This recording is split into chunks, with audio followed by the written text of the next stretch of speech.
Selamat datang peserta MPLS online SMA Negeri 1 Pontang. Selamat, Anda telah menjadi bagian dari SMA Negeri 1 Pontang di tahun pelajaran 2021-2022. Perkenalkan, nama Ibu Isnaini Nasuka Rahmawati MPD. Ibu adalah pemateri belajar efektif pada MPLS kali ini. Ibu juga sebagai pengajar mata pelajaran bahasa Inggris wajib di kelas 10 MIA 1 sampai 10 MIA 4, juga di kelas 12-nya dan IPS. Terima kasih. Wassalamualaikum warahmatullahi wabarakatuh.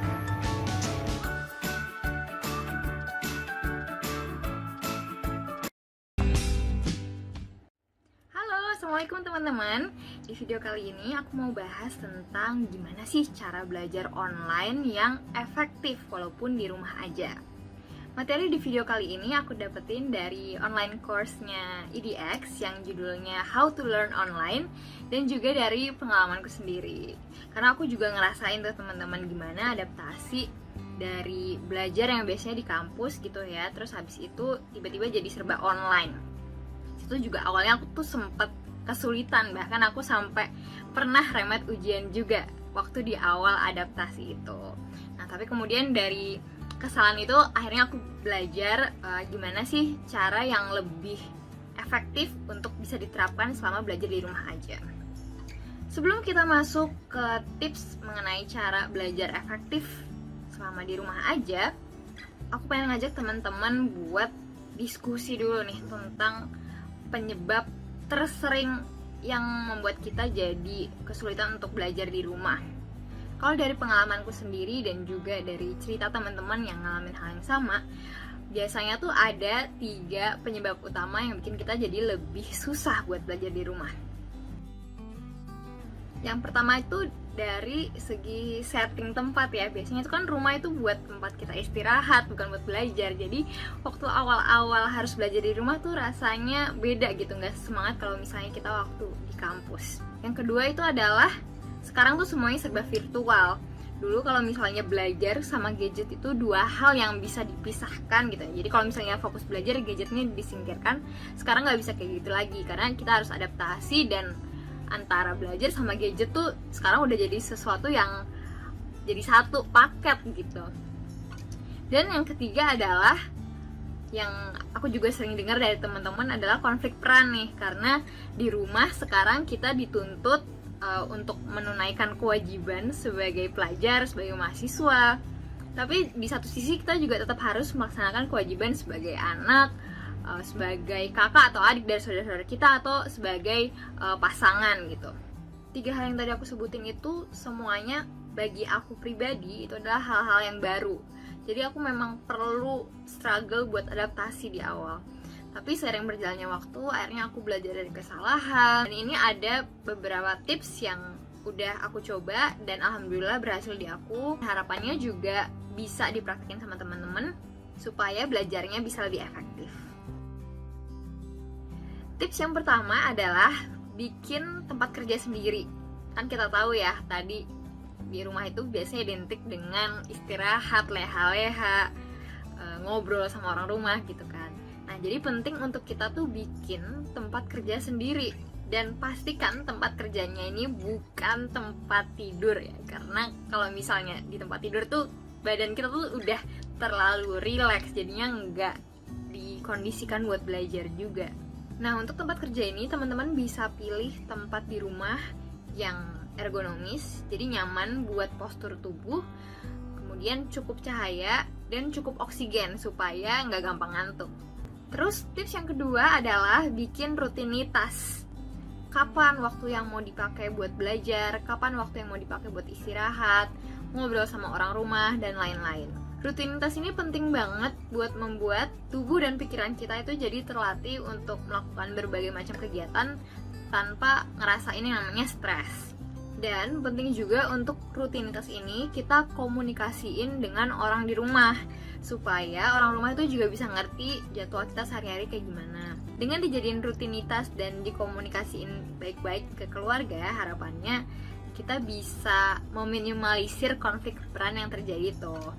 Nah kalau aku pribadi itu biasanya dari bangun tidur sampai kelas pertama biasanya jam 8 itu aku pakai buat siap-siap dan ngelarin kerjaan di rumah gitu. Jadi kalau misalnya udah mulai kuliah, udah clear tuh kewajiban di rumah udah selesai. Nah abis itu selesai kuliah, istirahat dan lain-lain, sorenya itu aku pakai buat telepon keluarga di rumah.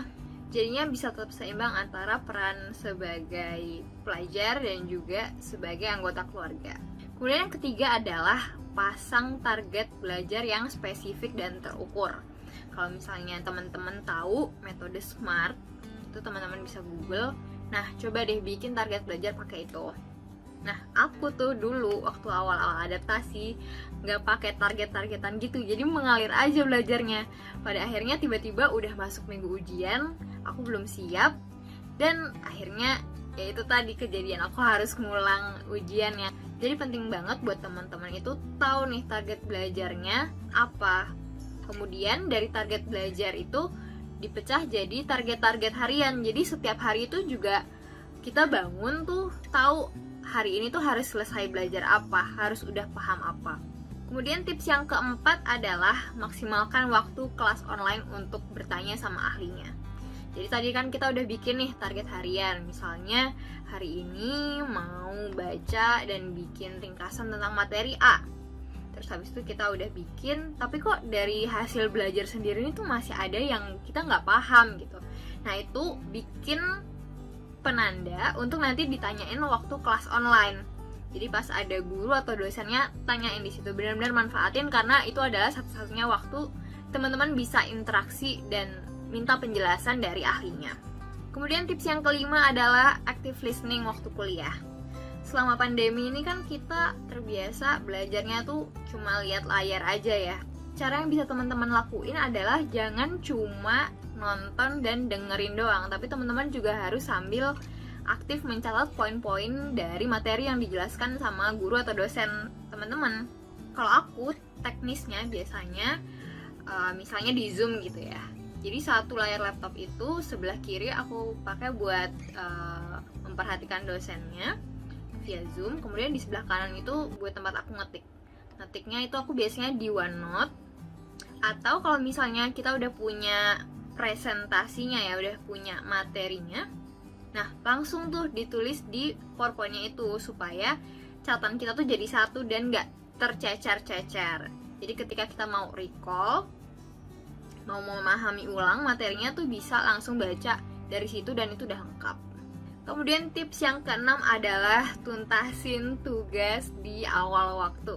Selama kuliah online ini banyak yang cerita ke aku tugasnya tuh jadi numpuk. Nah aku ingat waktu S1 kemarin ada salah satu temanku yang dia tuh ngajarin aku sesuatu yang berharga banget. Jadi dia tuh orangnya tuh sebenarnya mager, tapi kemagerannya itu diubah. Jadinya dia kalau begitu dapat tugas langsung dikerjain dan harus langsung diselesain saat itu juga. Supaya apa? Supaya sisa waktunya bisa dipakai buat have fun dan ngerjain hal-hal yang dia sukain.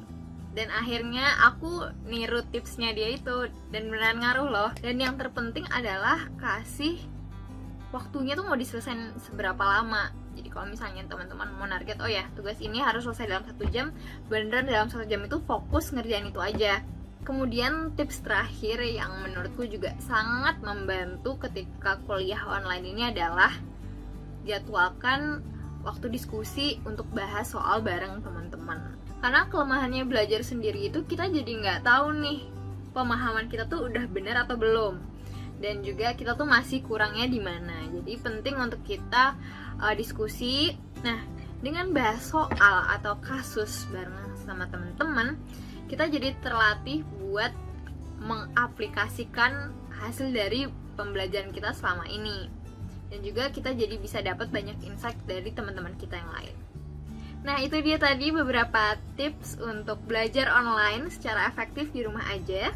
Semoga bermanfaat buat teman-teman dan bisa langsung dipraktekin. Kalau teman-teman juga punya tips buat belajar online yang efektif di rumah aja, bisa komen di kolom di bawah ya. Sampai jumpa di video selanjutnya. Assalamualaikum warahmatullahi wabarakatuh.